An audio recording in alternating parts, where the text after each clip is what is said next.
Good afternoon, everyone. I have Selena here in the camera and Abby right next door for some more work with exponents. And I know that we've done some adding and subtracting with exponents. We've videoed a couple lessons for multiplying and dividing in exponents, and they were quite challenging to watch and see. So I'm not sure if we're going to update or upload those ones, we'll see. But we're still working on, Selena's working on some lessons in her studies on exponents. And so I wanted to give her a refresher on this and extend it to the new learning.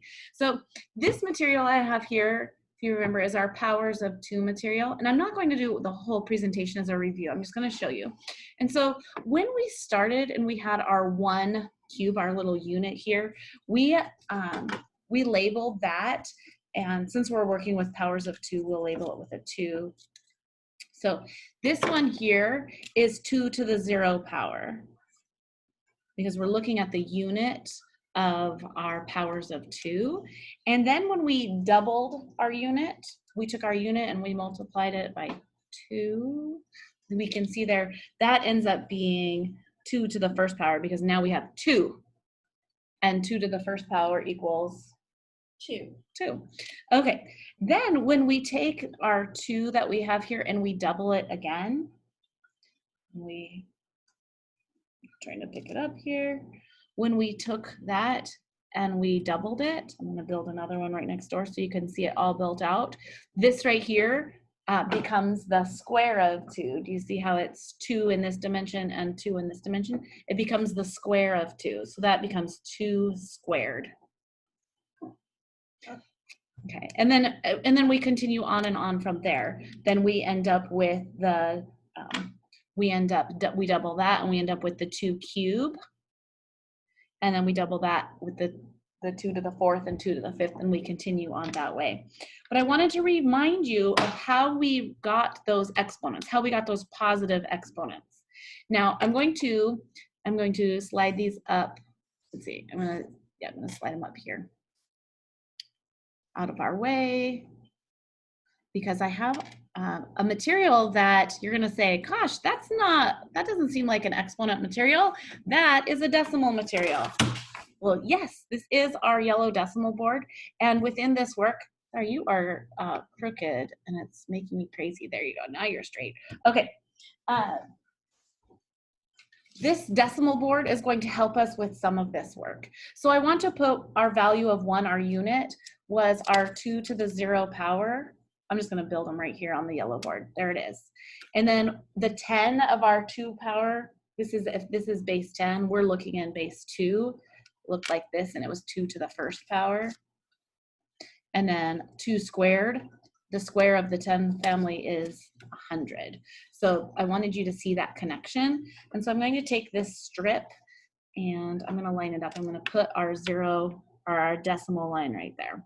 Okay, so the material, this powers of 2 material, is showing us when we're in base 2. This decimal board, obviously decimal board is in base 10 because the decimal system is base 10. So this category right here, I have these numbered strips made in the classroom, but lo and behold, we're not in the classroom. So I'm just going to show you right here on this. This category, the unit, is 10 to the 0 power, right? 10 to the 0 power, because it's the units place. And just like this was 2 to the 1st power when we're talking about 10, that's my meeting reminder. Just like we're looking, dismiss. That was my second meeting reminder. Just like we're in the tens place of base 2, we're in the tens place of the decimal system. So this is 10 to the 1st power. And when we get to 100, that's the square of 10. 10 times 10 is 100. So 10 squared. I just wanted to make that connection for you between our 2 materials here. So now you can visualize what that looked like. This was the unit, this is the bar of 10, and this is the 10 square. And then when we get to the 10 to 1,000, that's 10 cubed. And it just builds. You can see it just builds as we go across in our place value. So if 10 If 1,000 was 10 to the third power, what do you think 10,000 would be? 10 to the fourth power. 10 to the fourth power. Okay, now we've looked at whole numbers, right? But the decimal board shows us that numbers exist that are less than 1, but more than 0. These still have a positive value, but they're less than a whole. So if you are looking at this pattern and we're seeing that 10 to the 0 was 1 and 10 to the first was 10, and 10 squared was 100, we can extrapolate or use our minds to think about what is going to happen over here. If the 10 was 10 to the first power, the 10th is 10 to the negative first power. Oh. Okay. 10, we can see it's 1 multiplied by 10. It's the unit times 10. And this is the unit divided by 10. And so it takes us into a negative exponent.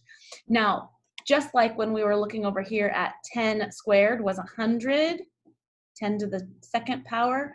What do you think 10 100th is?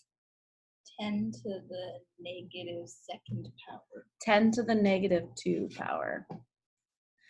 Yes. So that's how we create negative exponents. Negative exponents don't mean negative numbers. They mean decimal numbers. They're numbers less than 1, but greater than 0. So following, Abby's like, whoa, what just happened? And we go over here to the thousandth.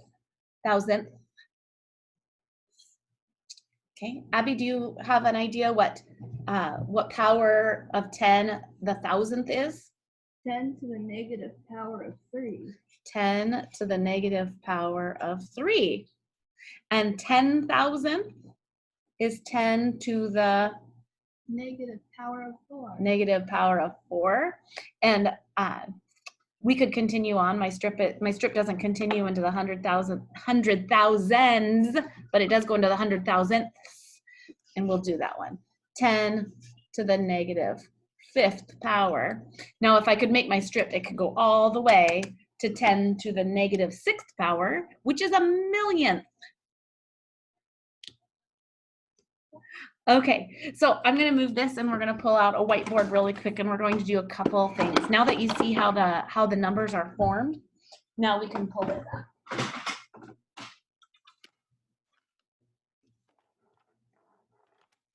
Okay. So when we're looking at a number, so let's look at a number in expanded form. So that's when we usually are looking at exponents. So if we're looking at the number 12 and 4/10, that's a number we want to expand. We have 1 in the tens place. So we have 1 times 10 to the first power. And now we're looking in the units place.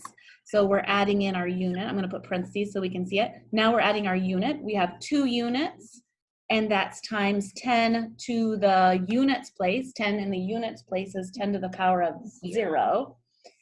And then we're going to add our decimal, which is 4/10. So it's 4 times 10, and we're in the 10th place, 10 to the negative first power. And that's how we do this. So we can see that this 1 times 10 to the first means we're in the tens place, that's 10. Now we have 2 times 10 to the units place, 2. And 4 times 10 to the tenths place gives us that. And do you see how that adds together? 10 plus 2 plus 4/10 equals 12 and 4/10. Whoa. Sorry, I gotta get the eraser fell off on the floor. And by eraser, I mean our little towel. Let's do one more. I'm gonna let Selena do the writing. I'm gonna write the number that I want her to expand. Oh, she's gonna write it on her paper while I do it on here. Yeah. Okay. So I know how it works. She's taking notes. You can see that she's taking some beautiful notes on exponents over there if you're wondering what she's up to. Okay, let's do another number. Let's go, her lucky number is 21, so we'll do 21, and let's go further into the decimals this time, 36 hundredths. This number, remember, this is 21, and I'm just gonna go down here so I have room. 36 hundredths. Hundredths. That's a funny one. Do I have an extra D there? Hundredths. We're gonna leave it, but I'm not sure if it's spelled that way. We should check that. Okay, 21 and 36 hundredths. We're going to expand it out. We're gonna look at each category. This place here is the tens place. So we have 2 times 10 in the tenths place. So 10 to the first power gives us our tenths place. We're adding 1 in the units place. So that's 1 times 10 when it's a unit, 10 to the 0 power. Plus, we have 3 tenths. We have 3 times 10 to the tenths place. That's the negative first exponent. And then we're adding 6 hundredths. 6 times 10 to the hundredths place, which is the negative 2. Now we just have to solve this and see if we did it right. 2 times 10 as a 10 gives us 20, plus 1 times 10 as a unit, 1 times 1, plus 3 times 10 as a tenth, 3 tenths, plus 6 times 10 as a hundredth, so 6 hundredths. Oh, I didn't realize you couldn't see that. There you go. So 21 and 36 hundredths. 21 and 36 hundredths. And it matches. We did it. So that's how you do expanded notation with negative exponents. I know that it seems like, whoa, negative exponents seem like a kind of a weird thing. But when we're looking at exponents, there's some more lessons that tie this together with the materials, and I'll see if I can video them. When we've videoed some exponent lessons with materials, it's really confusing because you can't get your hands on them. So I hope that you enjoyed looking at this. You can call this work expanded notation with negative exponents as for your follow-up. So you can expand some numbers just like this and check that you created the right number. How do you feel about negative exponents, Selena? It's not what I expected. It's not what she expected. Yeah, it is. Negative exponents make it seem like you're maybe in negative numbers, or that something's going to be really big or weird. Something strange is going to happen. But in reality, the negative exponents are formed in such a cool way. Like, we tie all of the materials that we use together for some of these advanced lessons. When we look at what they look like in a material, like our unit. And then when we double that, we get here, right? Like, we take when we're in the base 2, we doubled it to make 2 to the first power, and then the 2 square makes 2 to the second power. So it's really cool how we do this work, and you can see it in so many ways. So you've seen it in different places. You've seen it with powers, you've seen it with decimal board, and now you've seen it in expanded notation. I can't wait to see what your follow-up looks like. I'm so excited for this lesson because I think negative exponents are so much fun, because they like she said, they sound really hard. They sound like something amazing. And in reality, they're just what we've been doing with a negative sign. I can't wait to see your follow-up. I hope you have a great day. Bye.